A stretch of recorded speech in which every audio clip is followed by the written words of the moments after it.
everyone. Welcome to Pen to Paper. I'm Leah Lindeman, author of the Canadian Reminiscence series. And today we have Judy Leslie with us. And she is here to talk about her novel, The House at the Cove, which is the first novel in a series. So welcome, Judy. Thank you. Yeah. And tell the listeners a little bit about yourself, what you write, and one fun fact. Okay, well, I've been writing for a long time, since I was a kid, like a lot of writers, they kind of do that. But I did study literary fiction and genre fiction at the University of Washington. And Okay. I also had a couple mentors. One gal you probably are too young to know, Rebecca Wells. She went on and wrote the Yaya Sisters that they made into a movie. She was one of my mentors. And then there's a couple of other women that have been my mentors too, that have had successful writing careers. I live in the same community as Bob Degoni, who writes mysteries. He's a bestseller in that. So I have some friends that have been successful in writing, and they've kind of nudged me along here and there. So that's nice. I see so many beginning writers out there, and I think, whoa, you got a long road to haul.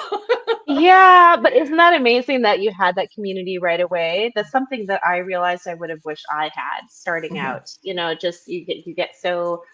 I just recently wrote a response to this for an interview. How just there's this mentality of authors are lone wolves, and it's a very lonely journey, which it can be, but it doesn't have to be, because you can get yourself mentors and you can build yourself a community, and you uplift each other right along the writing journey. So that's amazing you had that right off the bat. Yes, well, it's been an interesting journey, and I've had a lot of failures. Yeah. I had what I call my 20-year training novel that I worked on. Okay. And I schlepped that story to all sorts of writing classes and worked on it and worked on it and worked on it. And I've never published it, but it was, my training novel. So people commented on it. They helped me, with it. And I worked one-on-one with a gal who mentored me on that particular story, gave me a lot of resources. It was a historical fiction. Okay. And it was about, a woman who homesteaded. And so it was all the challenges that went around that. And it was based on my grandparents, on their story. And when I was taking genre fiction, I decided to go in an entirely different direction and did a different book, which I published, which was my first book that I published. And that was like over 10 years ago. And fortunately, at that time, it was easier to become successful. And with the help of a BookBub ad, that one hit number 3 for a couple of days on Amazon. So I was really lucky with that one. And wow. And then after that, while I was writing that, I developed a shoulder problem. And I was unable to write. I went to Pilates for a year to help me be able to do that, to fix my back and fix my shoulder and that. So it took me a while until the pandemic. Then I started writing again, and I wrote the Cook's Cove series and the Love and Leavenworth series. Okay. Wow. That's I couldn't imagine being held back in a physical way from something that you love to do, and the Pilates helped. Yes. Definitely. Shoulder. Okay. Wow. Definitely. Okay. Well, that's amazing. Yeah, I love that whole story about like how you started young, you had mentors, and amazing with the BookBub ad. So what made you decide to take the leap of doing a BookBub ad? And then like, how did you get over that fear, overcome that fear? Like, oh, is it going to work? I have to put money into this, right? Well, I was lucky again. A couple of people that have gone on to become successful. And I was in a Facebook group of beginning writers, and we were all very supportive. And there was a numbers guy in it, and he was, trying to figure out how to get everybody on the New York Times bestseller, which I was $200 books short of making at that Okay. particular time, which was, Oh, that's but still pretty close.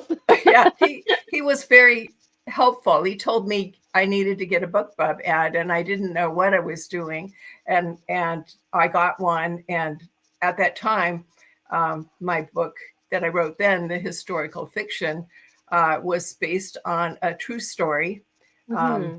And it was about a woman during the 1880s who was a very successful um, uh, newspaper writer that Okay. she worked for the Associated Press and she wrote under a male alias because women weren't Mm. thought able to write. And she was married to an Irish mafia guy, and he was head of a secret Irish American organization called the Clan of Gael. And so Okay. my story has spies in it, and it has corruption and all sorts of stuff going on. And it's all based on a true Wow. story. So we went to Ireland. I have a Parnell who was a representative to Ireland, to England. Um, Okay. and so we went to Parnell's house. I had written them ahead of time and told them that we were coming.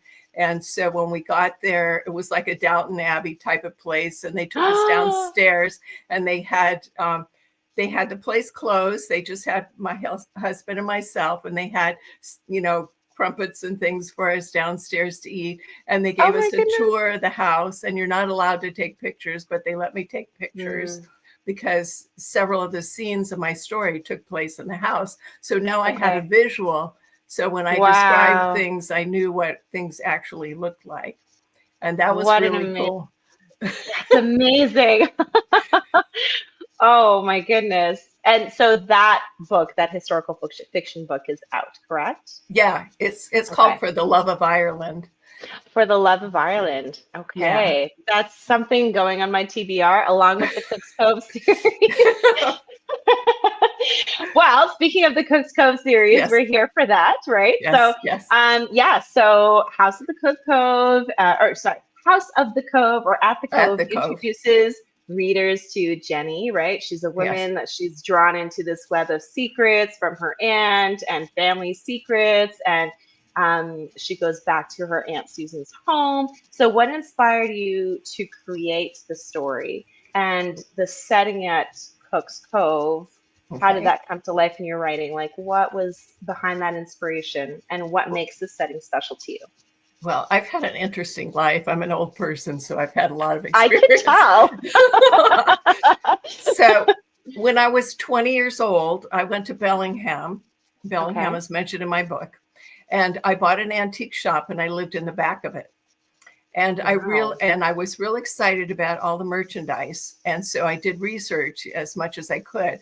And then I realized that there was a story connected to everything in the antique shop, Mm-hmm. and so my inspiration for Cook's Cove, since it takes place, it's a fictional town below Bellingham, but I mentioned Bellingham, and Okay. there's a very windy road between Bellingham and going south, and that I don't name it, but it's called Chucking Drive, and it's in my story too. And so Okay.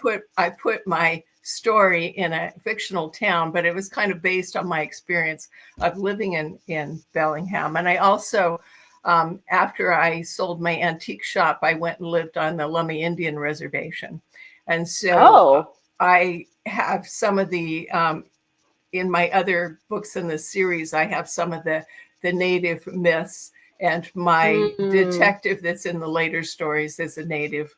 He's a Lummi Indian. Wow. That So it, that's amazing. Okay. And I guess people who live in Bellingham, they could kind of feel that you've set it around that area and it would be familiar to them. And yeah, yeah. yeah. Some of it would be because when I lived there, it was an interesting time. I mean, Hmm. and antiques were more popular then, And I do refer in my Cook's Cove story, Jenny inherits her aunt's antique shop and house, and the house is 100 years old. Oh, And okay, so an antique shop as well. Okay. so Jenny's really torn because she promised her aunt on her deathbed that she would go and Mm. stay at the shop in the house. Now, every year since Jenny was born, she spent her summers at her aunt's so her parents could travel. So it Mm. was kind of a built-in babysitter. And Yes. her parents were wealthy, but her aunt is eccentric. And her aunt was, you know, um, not really thrilled with the lifestyle that Jenny was being conditioned into. Mm-hmm. And Jenny had a lot of conflict, internal conflict about should she stay in San Francisco and marry the man that she's engaged to and follow the career path that her parents wanted, or should Okay. she follow through on her promise to her aunt? Now, the Mm. beginning of the story, the book is also an audio, so people can listen to part of the first Oh, chapter. And nice. it's all my books start with something happening right away. And Okay. in that book, that the hook with that story is Jenny's Aunt Susan driving, and the car is out of control on Chuckanut Drive, and she goes off the Oh. cliff. Oh. Oh my goodness. That's definitely something that grabs the attention right away. And Yes, yes. definitely, there's no coming back from that, I guess. Wow. Okay. So that gets the story going, and then Yeah. she she survives, but Yeah. she's in the hospital, and she dies in the hospital with Jenny there. Jenny goes Hmm. to be there with her, and so her aunt was going to tell her a secret before. That's what I was going to ask. If there's Yeah. a secret that's leaving the bedside Yes. before she dies. Yeah. So she doesn't know what it is, and she doesn't Okay. know until she moves in the house that someone cut the brakes on her aunt's car. Oh, okay. So And the that's who the mist, killer is. yes. And so we're trying to find out who the killer is, and Jenny's dealing with grief over her aunt and her Yes. struggle between trying to do what her mother wants back in San Francisco and what her fiance wants, and what. Mm.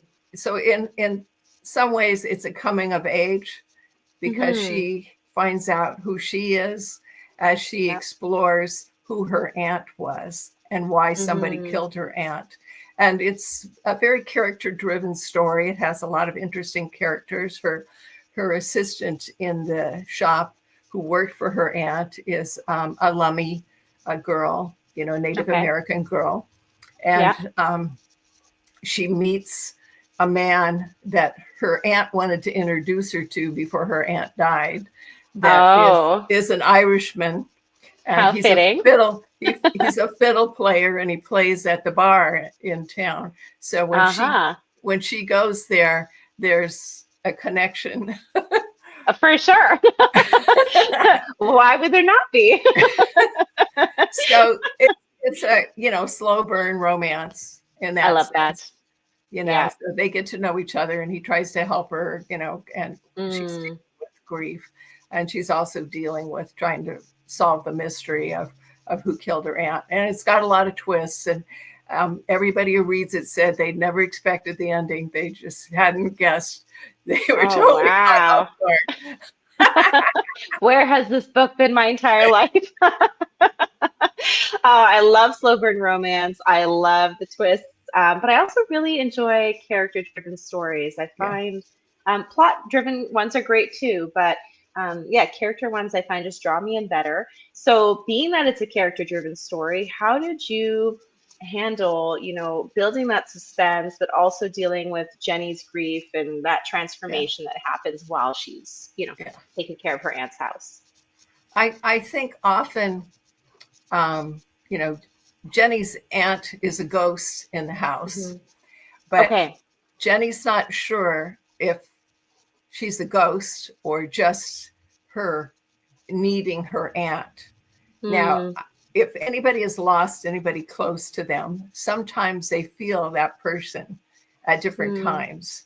And so mm-hmm. I wanted that to be in the story. And I wanted Jenny to really reflect on the closeness that she had with her aunt. And her aunt was kind of the black sheep in the family. Her Okay. mother didn't like her aunt, didn't like the influence, she had on Jenny and all of that. So But she was willing to send her there yeah, so she yep, could get her freedom, I guess. yep. So hypocritical. And But then there are people like that. and then her fiance in San Francisco is very controlling, Mm, and he's hmm. very mysterious too. I mean, Okay. he rushes into well, it was her mother and his idea for her to get married, and they kind of sprung it on her, and Oh, she was not sure that she wanted to marry him. okay. So Yes. she's kind of going through. She didn't really have that fairy tale love with him, and Mm, he was controlling, and so she, you know, was very adamant about staying in Bellingham, and he didn't hmm. want her to. He wanted her to come back, and so there's all sorts of different twists and turns. There's a dog in the story. There's all sorts of different. Oh, that's great for I know so many readers who are there a lot of the times for the pets. So Yeah, that's nice. What is the dog's name? salty. Oh, that's so cute. That works really well with, the ocean theme. Yeah, she was a stray on the beach, stray, and so she was Okay. brought over by Tess, and Tess was Jenny's aunt Susan's best friend, and Tess Okay. runs a boat repair business on the docks. Mm, mm-hmm. So just to give you a little bit, I'm writing the prequel right Yeah. now, and Oh, it's all about Susan, Jenny's aunt, backstory, and Tess is in it, and okay. she's eccentric, and there's a lot of quirky things and spooky things that go on. It's more of a thriller in a lot of ways because of the Okay. different things that take place. But I've been working on that, and I got it back from my developmental editor. Yeah. I have a great gal. She's in England, and Okay. she sends me like 24 pages of evaluating Oh everything. my goodness. Oh, that's a lot. But do you see that as a challenge, or do you sometimes need to mentally prepare yourself like, oh, I wish it weren't this much, but now it is this much? Well, How do you she's handle that? usually right on. I mean, there was a Okay. time when I was writing my other series that she wanted me to have angry sex in one of the Oh, scenes. I said, okay. I don't write angry sex. I'm sorry. I just don't do that. I mean, this is the Hallmark's book. That's right. Angry closed door scene. I said, I'm not doing that. So I had to really sit on that one and rewrite it and reach out to someone else for a while Mm, on that one to help me, because I was kind of new to writing straight romance, and I wanted to make okay. sure I hit all the beats and made it a good story. And so that was the only Yeah. time I had a major conflict with my editor. And I worked with her for, oh, I don't know, 3 or 4 years, you know, Okay. and So you and trust her. yeah, I trust her. And so I kept telling her, I don't like when you're writing a book, everybody, and then you decided to write a prequel. There's certain things in the one book that you have to have in the prequel. And so you have to Yes. figure out how to do that. Sometimes it doesn't really match with the story that you're writing at the time, but you have to Mm, figure a way. And I hate to tell you, a lot of people aren't get this, but I put it in chat and I said, chat, help me, you know, help me figure out how to do this, And it Yeah. made suggestions to me. And some of Okay. it, were okay and some of it didn't. But I've done a lot of brainstorming with it to help me get to the point. That plus my developmental editor. I always Yes. trust my developmental editor over any AI stuff, Yeah, for because sure. she's a human being. She knows my story. She knows how I She write. knows you. Yeah, Yeah, yeah. But it's good. I think it's great that you were open to, trying something different because from what I've heard, and I've listened to a lot of AI podcasts and you know how it affects yeah. writers in the industry. And it is very good at finding the holes and being able to plug them in. And you were using it for that, right? To Yeah, kind of like, okay, I just can't see where the connections are. Please help me. And it yeah. is good for that. And it's not like it's writing your book for you Right. that I would be totally against for sure. But I mean, I use it for brainstorming as well, Yeah, and it's a good tool. And you can use that. I would definitely not use that to the exclusion of brainstorming with other writers or your right. editor or Yeah, whoever you brainstorm with, because I think the human connection will always be key to the to the health of our souls, you could say. But it is a helpful tool, right? I mean, we yeah. use non-living tools all the time, and that's exactly what it Right. is. And Yeah. I'm kind of a pantster. I Oh, I so am I. I don't know what the stories. I mean, I kind of have a general idea what the story is going to be, and then I start Yes. writing. And I know people. I've heard a million times they say, "Don't go back to the first chapter and start at the beginning." When you're, I always do that because I Yeah. have to get into the story world Yes. to know what Same. Same. happens next. That's right. I usually know my beginning, like a few scenes in the middle, and then the end, and Yeah, everything else in between is like it's up for free grabs. It just right. comes what comes. Okay, so that's really exciting. You're working on the prequel. Is that like a novella? Is that a full-length novel? Well, when I sent it to my developmental editor, it was the biggest book I'd ever written. But then we have to cut out all sorts. Wow. We have to cut out a whole bunch of stuff to make Okay. it more because I had to go back to craft. Um, Hmm. I found what I was writing were a lot of scenes. Big mistake with a lot of writers. You write a lot of scenes and then you try to Yeah. hook them all together. And I went back and I dug out, my craft books. I have a library of books on writing.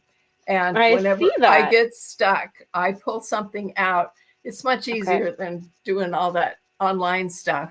I mean, Yeah. when you get everything's a tool, but Hmm. so I went back to craft on my mystery and thriller and Okay. realized that I was trying to do a romance and a mystery and they were not coming together right. It's like I'd Mm. be focused on the mystery and all of a sudden do a shift over to, so I had to find a way to bring them together to work it in. Yes. And Yes. so I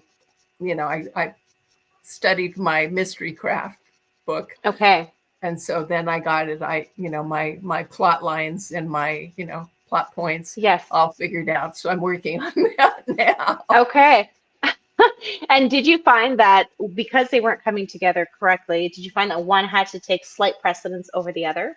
Yeah, Like the mystery over the romance? The yeah, romance takes a little bit of a backseat. Still there, sprinkled, but the yeah, mystery is the forefront. Okay. yeah. Yes, that's And what I thought. Yeah. and because it's a prequel, it has to have this romance. Yes. So Yes. Yeah. For the others to make sense. That makes yeah, sense. Okay, so we have someone here that's really cool with the process of the steps to book writing. I'm currently waiting to release my book soon, probably in the late summer since I'm super busy. Could always use some advice. Well, this talk yeah. is chock full of advice. Thank you, Judy. Speaking of advice, what are maybe one or two of your favorite books that you have in your library behind you that you really either use with a lot of your work or have a soft spot in your heart? Let's see. Yeah, of course I can't find it now. Um,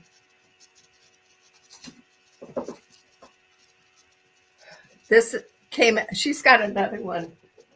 What's it called? Oh, this one. It's Story Genius. But I read her Okay. first one. It's called Wired for Story. Okay. I'm gonna put that in the chat. It's like, it says, the writer's guide to using brain science to hook readers from the very first sentence. Oh, I like that.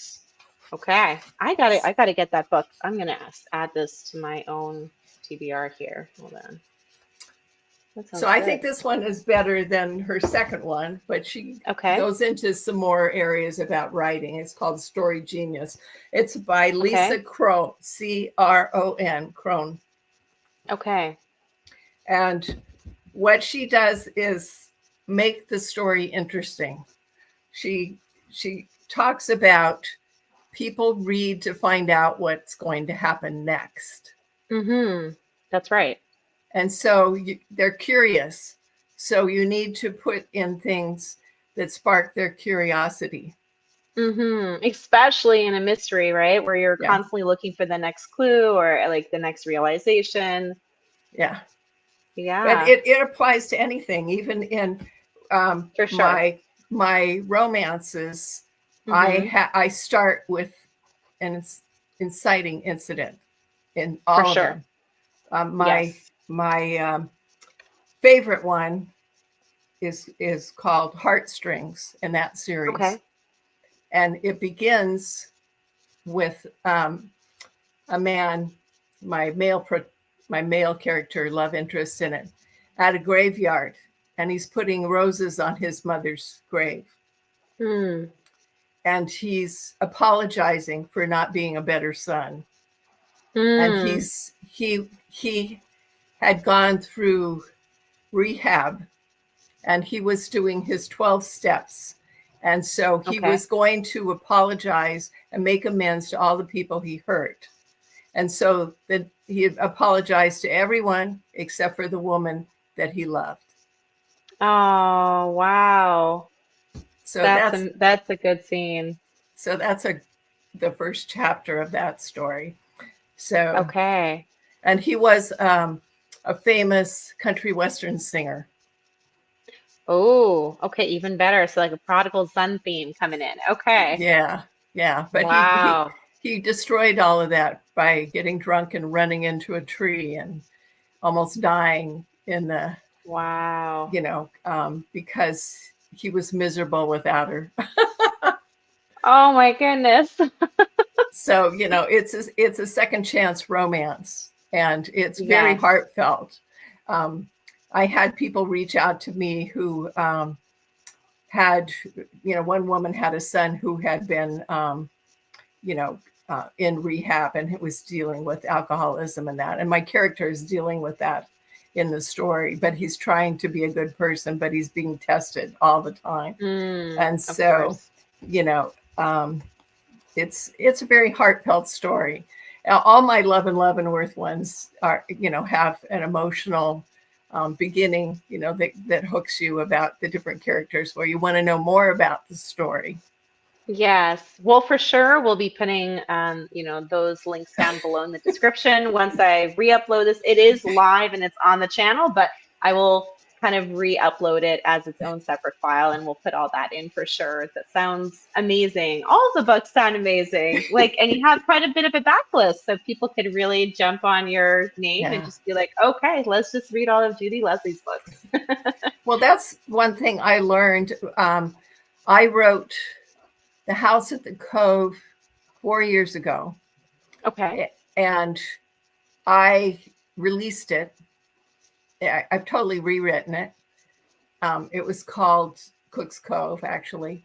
And Mm, what happened was I I was never really satisfied with it, and I mm, started to market it, and then I wasn't sure. So I went through all the insecurities that beginning authors go through.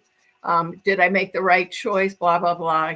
And then somebody pointed me into the direction. There's a gal who teaches a lot of classes that I took a class from, and I asked her what I should do about that book, and she said put it aside and write an entirely different series, which is why I wrote the Love and Leavenworth one.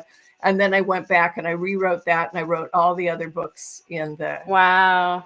because I um, I don't know how to explain it, but it's like the vision and what I had for success, because I was lucky enough to have, my historical fiction book really take Mm-hmm. off.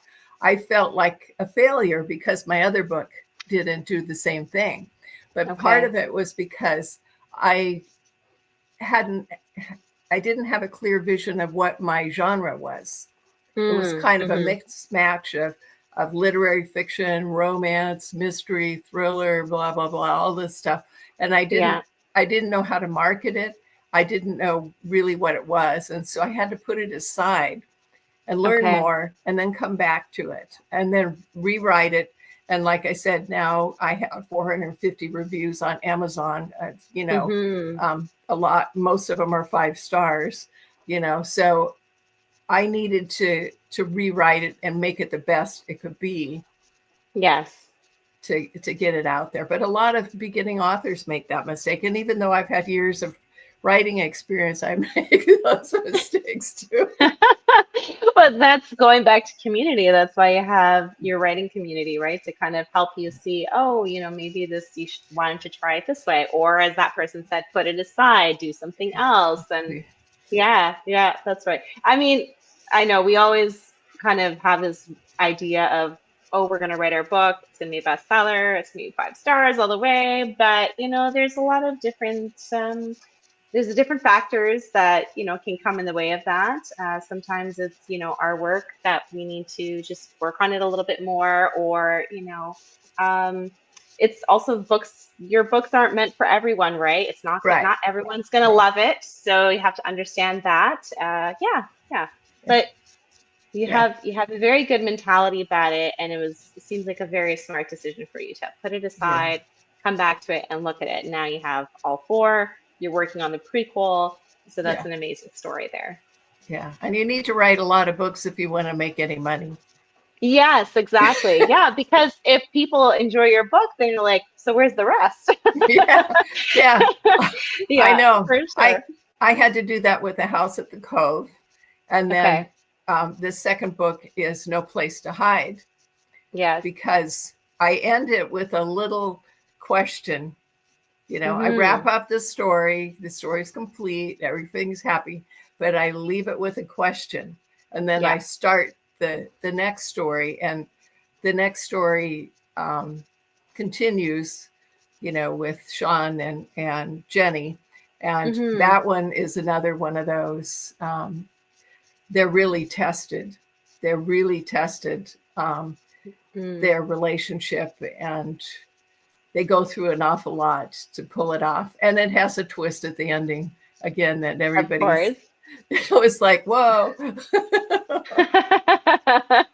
Well, I can't wait to dive in myself. We do have another comment here. Yes, that I had to do is rewrite my book so many times. It's painful to cut characters that were so funny. There you go. So, yeah, that is a painful part of writing. It's when Yeah. write, let's say, the perfect scene in your head, and then Yeah. you have your beta readers or your editor be like, it just doesn't work. Yeah. I know Yes. it's kind of hard with that. I mean, I've had to do that. I had to, you know, struggle. And Yeah. I'm struggling with that right now. I have a scene in my book that I just love, like with my Mm. prequel, but I don't know if it's going to end up cut or not. I'll just have to Oh, see. yeah. Well, speaking of favorite scenes, do you have a favorite scene from The House of the Cove that you wrote? And yeah, I tell. do. Well, I like many writers, I visualize everything Yes.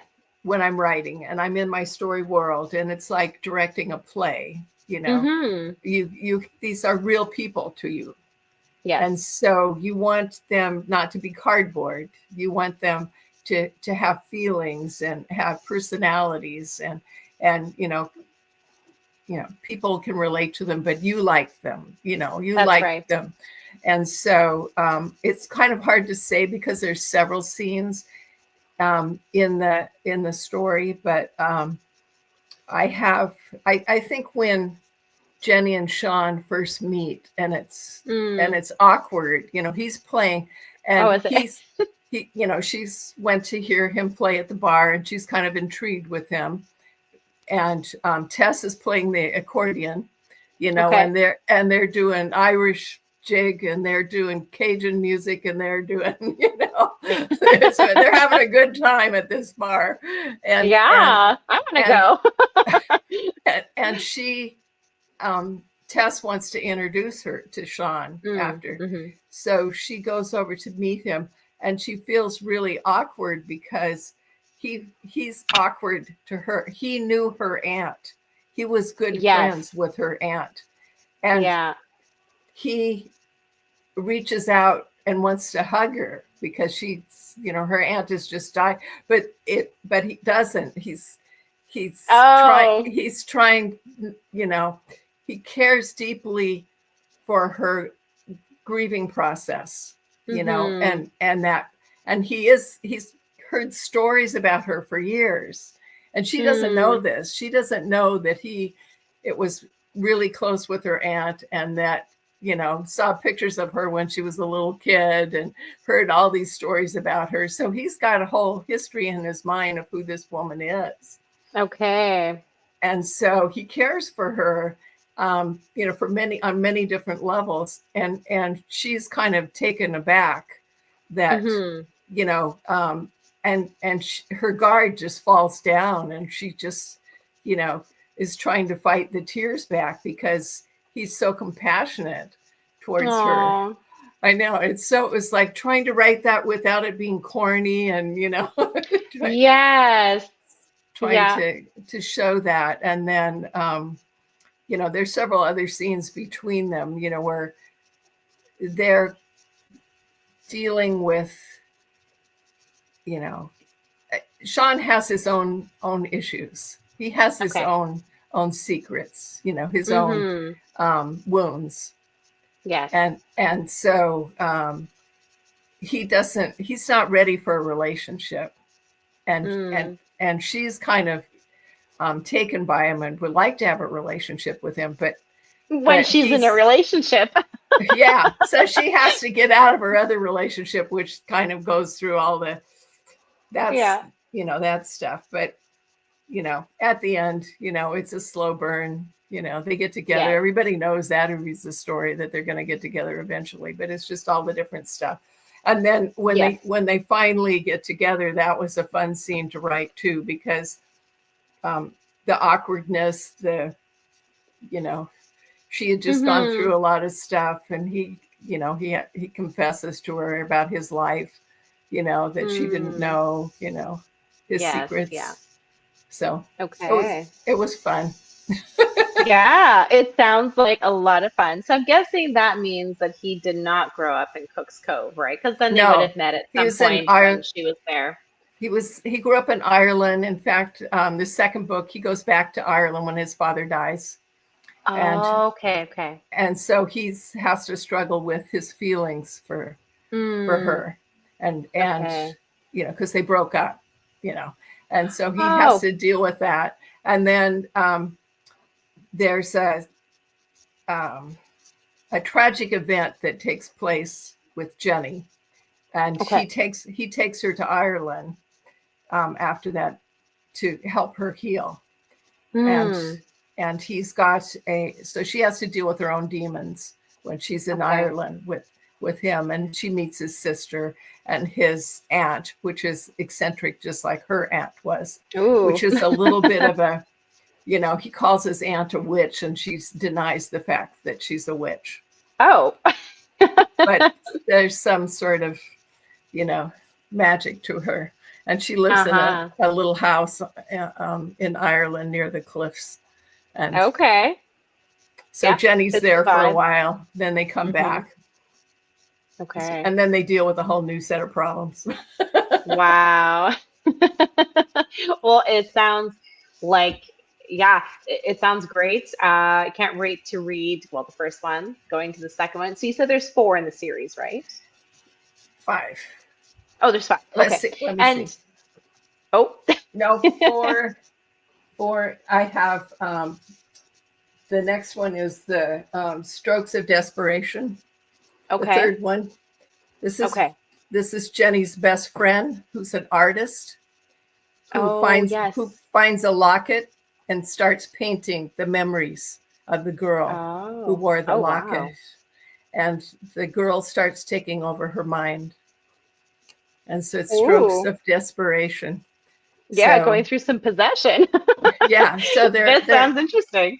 there's some real this book, each one of my books deal with a different thing. The first one deals with um, grief, Yes. and the second one deals with um, supporting each other, a Hmm. couple supporting each other during difficult times, because something happens to both, you know, the male and the female in the story, that they need support from the other person in order Yeah. to make it through. And Hmm. then this one is about what would you trade for success? Hmm. That's a Because good question. her pictures are really popular that she paints, but it's making her crazy to paint them. And she's being Ah, promised success if she keeps on painting them. So are you willing to wow. give up your mental health to succeed? It's true. It's a big trade that a lot of people make these days, right? The more Yeah, followers, the more crazy you're trying to post, the more, yeah, yeah. very timely. Yes. So, Wow.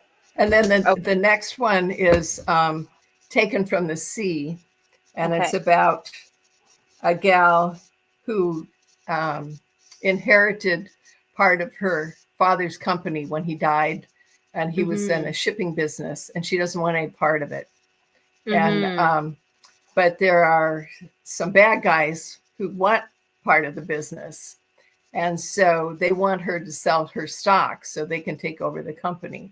And Okay. she is not interested because, you know, her parents, you know, she inherited this, but she was adopted. She was not their child, and her sister keeps reminding her that she Hmm. wasn't really part of the family. And so the bad guys start harassing her and Okay. chasing her, and she loves sailboats. And so she goes out on her sailboat to get away from them, and they chase her on the boat. But she goes to an island where there are seals and hangs Oh. out on the island for a little bit. And a fisherman sees her, and he captures her and puts her in a cage and brings her Oh. back to his place because he thinks she's a selkie. Oh, yes. About those. That makes sense. Now I'm like, why does he put her in the cage? He thinks she's a selkie, and he's Yes. got himself a selkie now. Oh, goodness. And so Does he fall in love with this Selkie? it's, you know, Beauty and Wow. the Beast sort of thing, a Beauty Yes. and the Beast thing. And then, yeah, I love it. so Love it. Love it. that one's a good one too. So, Okay. So, because you have a series, how do you start planting those seeds? Okay, so the third and the fourth book are somewhat separate from the first and the second book, right? Because they're yeah, different people. So, yeah. like even just going from book one to book two, um, how did you prepare to plant those seeds to carry over into book two with Jenny and Sean's story? Well, I just wanted to write about them, you know, because they Mm-hmm. do come together in the end of the first book. And Yeah. I thought, well, I just wanted to keep writing about them. And um, it, um, you know, it just is one of those things that I just started writing, and the story just started to unfold.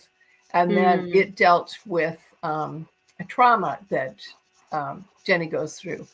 And mm-hmm. I thought about um, what she needed to get Mm-hmm. through the trauma, and how desperate Sean was to help her, you know, get through the trauma, and what he Mm-hmm. would do to help her along those lines until she's well enough, you know, Yeah. and mentally well enough. And she is haunted by Hmm. a ghost, an evil spirit, you Ooh. know, that Yeah. she's trying to deal with. And she has to do it on her own. You know, it's, Yeah. I wanted to say in my stories, all the women are strong women. They have vulnerable sides to them, but they all solve their own problems in my Yes. stories. You know, Yeah. there are guys that are there for support, but none of the guys solves the problem for the gal. They all No, have to and do it. yeah, and that wouldn't really make a compelling protagonist anyways, right? If Right. someone's figuring that out for them. Yeah, men and women both have their stuff that they need to deal with, and it would go vice versa for men too. If there's a woman just like coming in and dealing with his issues and cleaning it up for him, Yeah. he doesn't look appealing in the least, and neither does the woman, right? Yeah. So, Yeah. yeah, yeah. No, I So love that. she has to support him when he's going through his stuff, you Yes, know, yeah, when, yeah. and, you know, when he shuts her out, you know, and he's Mm, not very nice to her and that, and she has to just be tough and hang in there, and is going to be with him knowing that he's going through all this difficult time, you know, mm, and yeah. so, you know, I So just, that's real love. yeah, yeah. And Yeah. that's one of the things. I'm older, and so in my romances, they're not um, a lot of physical driven stories. They're Hmm. more character driven, you know, Yeah. that they're there and they grow together and their love Yeah. grows together. It's not like, Yeah. oh, I see you across the room and I jump in bed with you and we're in love. And Yeah. that's the, Not to say that that can't turn into real love, right. but it's true. There's such a focus these days on the physical aspect, and it has its place. But yeah, I mean, if you want something stable and long lasting, you're going to have a love story like yours. Yeah. Well, I have love scenes in all of my Cook's Cove books, except for the first one. That's the kiss. Okay. But Yes. you know, Jenny and Sean get it on in the second book. Not to worry, it's going to happen. You know, and all the other books, you know, they deal. There's a love interest, you know, and who cares about them. Oh, and I forgot, I do have another book in this series. Oh, Um, the see the shadows from the past, and okay. that's another spooky one. It's more of Mm, a gal and buys a haunted house, and the okay. typewriter starts typing at midnight every night, and Oh my. it's a plea for help. And I love so this. You got me hooked. I'm sold. so then there's So a what? whole mystery around what's going on with that. Oh wow. Well, what I didn't mention before is that I'm a huge antique lover. I have an old Oh, typewriter that's like 100 years old. I have a gramophone. So when you said yeah. typewriter, middle of the night ghost, yes, that's my book. Oh my goodness. Well, this is great. I've got my like my whole year of reading ahead of me.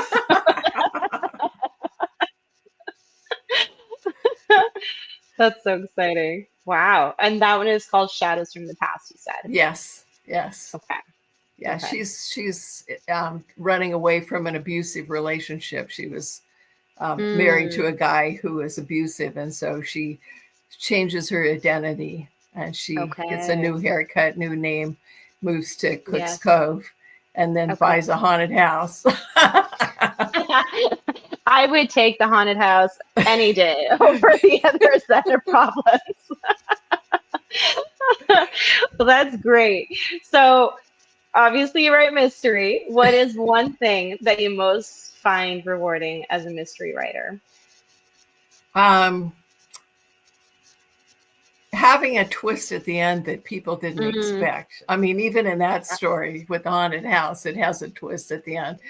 Being able mhm. to, you know, they're more thriller mysteries in a sense. A thriller is when the protagonist is the victim. Okay. Mysteries are often with a detective, you know, looking for, you know, solving. And my detective is not the main person in my Yes. stories, and he's only in a few of them. He's in my Native American um, investigator is in my second book. my third book. He plays a bigger role in Strokes of Desperation because they're trying to find out who's killing off these Native American girls. Yeah. And, but it's not a mystery in that sense. It's a mystery thriller where the protagonist is trying to find out who's after her and why, or, that sort of thing. And solving the puzzle with that. She's trying to figure that one out. So. Yes. Yeah. And it's usually the last person you expect. For sure. For sure. Those are the best, right? Yeah. Oh, yeah. I have someone here. Wow, just hearing the description gives me the chills, the feeling of coldness. Literally, I'm intrigued. LOL. Yes, that's how I felt too, especially about the typewriter. I have my little. I felt that. I have a toy typewriter there, but I have a great big one. I have a real antique one. You've probably seen the picture of it in some of my things that I posted. Yeah. That thing weighs a ton. I put it on my dining room table. I swear the thing must weigh 50 pounds. It does. It does. I went to a summer market last June and, like just set up the table, sell your books, right? And I always bring with me when I go to my book signings, I bring my 1925 Underwood typewriter. And it's heavy. And the photographer of the event, he came around and he's like, hey, and I'm like, hi. And he said, okay, I want you to go in the middle of the street and bring your typewriter. And I said, okay. It's a little heavy. Like, let's get the workout in. So I picked it up. I'm like, okay, it's heavy. And then he says, you're holding it and you're kind of holding it close, right? Just to help with that. And he's like, so I want you to hold it out. Okay. And I'm like holding it out, like, take the picture. It's actually one of my favorite pictures ever. Like when, a writer picture, it's amazing. He's a great photographer. But I'll never forget that. The weight. When I had my antique shop, I had things that you cannot find in antique shops these days. Really? I had a pharmacist scale with the little weights on it. Yes. And I had, in the window of my antique shop, I had these coffee grinder things, and each one was like huge, and it was brass, and the bottom was red with the gold painting and everything on it. Wow. And the drug dealers used to come and grind their kilos in it.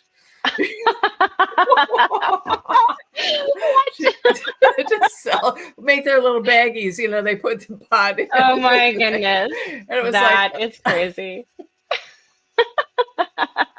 Had to shoo those people away before I got in trouble. Wow. Or you could just leave the door open and just let them know at this time, come and do your thing. And then you got to go. Oh, it smelled just. Oh, no. That's true. I had a wood stove that I got up in the morning and I broke up Presto logs and I lit it. And it took an hour for it to get hot enough to boil water for coffee. Wow. And I lived that way. But you know what? There's a certain beauty in that simplicity, right? Would you say that you felt the moments more when you were in that kind of lifestyle? Yeah, we had Bellingham's quite hilly, and we had a dog sled race. All our friends, and it was, you couldn't have a professional dog sledder. And they were cardboard boxes with dogs and carts with sled, this the rails underneath. Really? And we had it up the hill, and the dogs would all race down. People would crash and burn all the way down. Oh my goodness, we did that crazy. In the snow. We those are the good old days. Wild and crazy things back in those days. But in my, I'll share this real quick. Sure. When I was 19, I dated a rock star, and I went on tour with him. With his band. Do we know who this rock star is? You're too young to know. You're too young to. For those who are not too young. You guys are too young. This band was long gone by the time you were born. But it was a band, and I remained friends with those members of the band for years and years. And Okay. then the guy that I was in a relationship, actually we lived together for a year and a half. He died about 2 years ago, so that was kind of sad. Oh.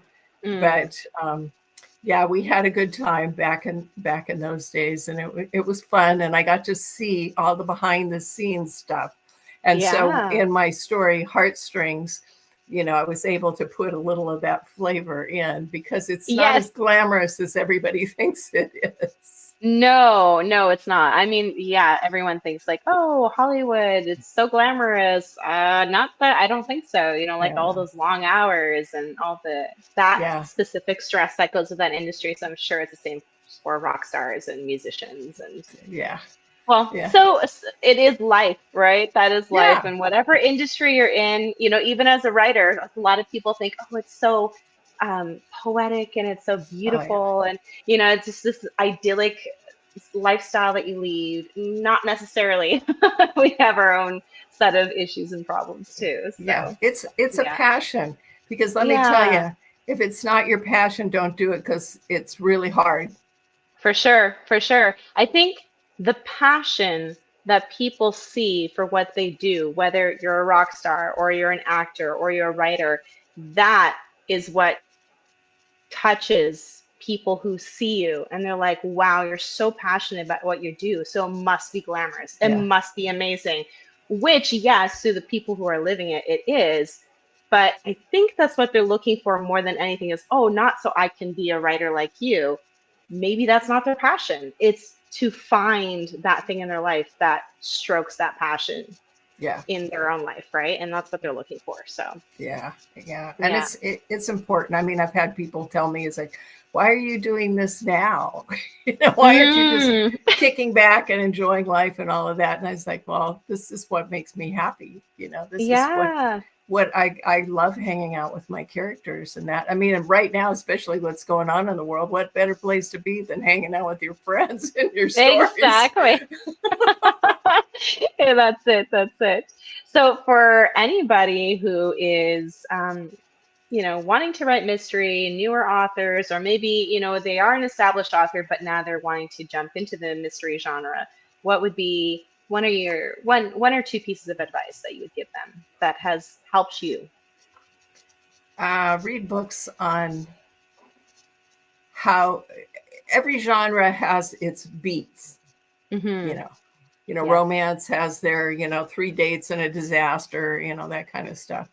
Yes. They, I mean, they're really formula, the romance, but people love them, and that's what they want to read with that. Yeah. They just want to know the tropes, and they want to read that over and over again. Um, Hmm. I think nowadays, what I learned from Bob Dugoni, who writes mysteries, he writes detective. He wrote a lot of legal mysteries years ago, and now he's kind of Okay. moved in. He has more detectives ones, but Mm. he's one of those millionaire authors. Okay. He's been around for a long time, but your characters have to be interesting. Hmm. I mean, everybody can write the same story, but it's what who your characters are and Yeah. how people can relate to them. What's their backstory? Yeah.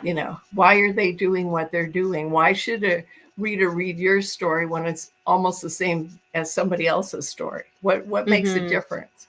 What are you bringing to that? What you need to think about all the different elements, of the personality of this person. And nowadays, just having a flat person doesn't cut it when people read Mm-mm. books. You Yeah, know, they got to have some sort of quirk. that's In right. my haunted house story, I was out to lunch with my daughter, and I said, I got to find a career for this character.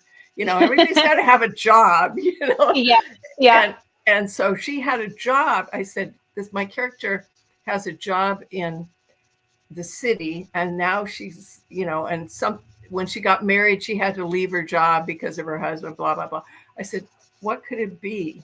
And my daughter said, how about working at a burlesque place as a trapeze artist? Oh, wow. Okay, that's very So that's specific. what she is in that story. And she, Really? yes. So, I love so, it.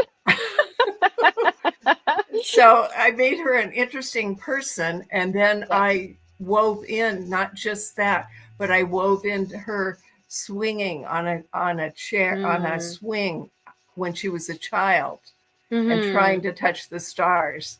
I, brought in all of this Yeah. other stuff around that, and that the costume that she wore, when this romance that she has with this guy, and he looks at these pictures and he's like, she's all dolled out in these outfits, and he's like trying to figure out who is this woman, But that talent becomes very handy later on Mm. in her story, Okay. Hmm. you know. Wow. Yeah. So Yeah. it, Don't spoil it.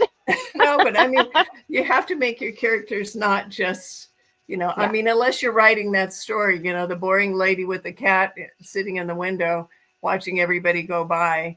Then Yeah. when the blinds are closed, she's smoking pot and dancing to whatever. But there you go. That adds a little flavor. Oh, that's great. No, that's really great. Well, you have been an amazing guest. You have told so many great stories. This is a treasure trove of writer's advice, and even for readers who are interested in mystery, they can like Yeah. devour your whole backlist of books. So thank you so much, Oh, Judy, well, for thanks for coming having me. on. It's Yeah, fun. this was great. I loved hearing all your stories. And oh, do you have your book with you? The House at the Cove? Perfect. So everyone, House at the Cove, first book in the series. Go get your copy And then, today. and then the next one, No Place to Hide. Yes. Perfect. That's where she's That's running it. from the ghosts. Mm. Well, and thank you everyone for coming tonight. Wish you all a good night. Thank you. Bye Bye. bye.